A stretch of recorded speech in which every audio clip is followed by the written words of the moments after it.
ऐसे एरिया में भी बादल फट रहे हैं और चौपाल में भी कल बड़ा नेरबा के पास नुकसान हुआ है। तो इन चीज़ों से हमको सबक लेना है और मेरा सभी हिमाचल की जनता से ये अनुरोध है कि जब बरसात का मौसम शुरू होगा तो नदी नालों के किनारे नहीं जाना है, क्योंकि कहीं भी अचानक नदी और नालों में एकदम पानी बादल फटने से बढ़ जाता है और अंदाज़ा भी नहीं होता और वो नुकसान जीवन को कर जाती है।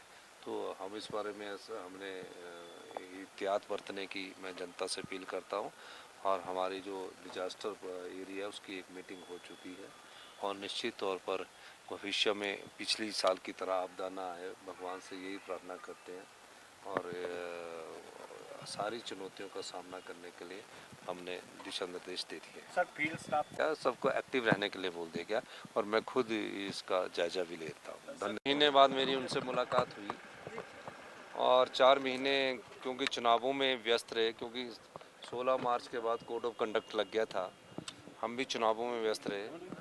निश्चित रूप से मेरी उनसे मुलाकात थी, क्योंकि मैंने उन्ना जाना था तो मैं इसलिए आज उनसे कड़सी मुलाकात करने के लिए आया हूँ।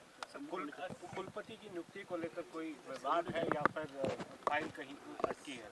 नहीं, वो गवर्नर साहब ने अपनी नाराज़गी जताई कि कुछ एक मुद्दे हैं, जैसे कि योगा डे वाले दिन हमारे सरकारी कार्यक्रम था और उस दिन शहर के हमारे मेयर भी यहाँ पर अनुपस्थिति थे।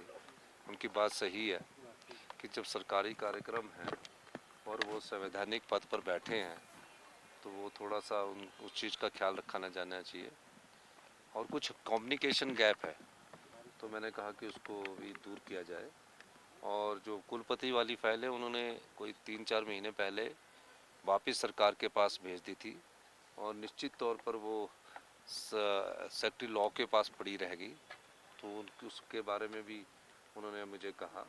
और जो हमारे बात थी उसमें मैंने उनको बोला कि भविष्य में चीज़ों का ख्याल रखा जाए। सभी विश्वविद्यालयों की कुलपति की नियुक्ति जल्द होगी, कब तक संभव है सर? नहीं, वो तो हमारे माननीय महामहिम राज्यपाल जी चाहते हैं कि सभी विश्वविद्यालयों में कुलपति की नियुक्ति हो और नियुक्ति के तहत वहाँ जो शिक्षा का माहौल है उसको बना रहे। उस बारे में भी उन्होंने मुझसे चर्चा की। मैंने कहा कि इस बारे में हम गंभीरता से विचार कर रहे हैं और निश्चित तौर पर जो भी उनकी जो उन्होंने विषय मुझे कहे हैं उस पर हमारी सरकार पूरा गौर करेगी। लॉ एंड ऑर्डर में घटिया कहीं हुई है, हमने तो कहा कि कानून के तहत अपना काम करेंगे और ऐसी घटनाओं का सरकार निंदा भी करती है, चाहे वो किसी भी पार्टी से जुड़े कोई लोग क्यों ना हो। गलत बात गलत है, हम इस प्रकार की वारदात को हिमाचल प्रदेश में सहन नहीं होने देंगे। धन्यवाद। Thank you.